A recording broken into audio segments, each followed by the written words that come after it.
মনের সাথে তুই ছাড়া আর কে বায়া। এবার আলোচনায় মিরাজ ও শান্তি, কিন্তু কিভাবে বিস্তারিত জানতে হলে ভিডিওটি না টেনে সম্পূর্ণই দেখুন। বুঝবে কে তোর মতো এমন।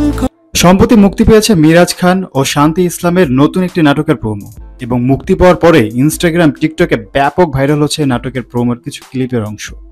আর তাতেই বোঝা যাচ্ছে এই নাটকটি ভালো কিছু হতে চলেছে। নাটকটির মধ্যে একটি সং রয়েছে, আর এই প্রোমোর মধ্যে সেই সংটি হালকা একটু ভাইব রয়েছে। প্রোমোটির কালার গ্রেডিং, লোকেশন সব মিলিয়ে ভালো কিছু হতে যাচ্ছে। এই নাটকটির মাধ্যমে প্রথমবারের মতো জুটি বাঁধছেন মিরাজ খান ও শান্তি ইসলাম। সো ভিউয়ার্স, আপনারা এই নাটকটি নিয়ে কতটা এক্সাইটেড অবশ্যই কমেন্ট করে জানাবেন। আর এরকম মিডিয়া জগতে নিত্য নতুন আপডেট পেতে আমাদের চ্যানেলটি সাবস্ক্রাইব করে সঙ্গেই থাকবেন। ধন্যবাদ।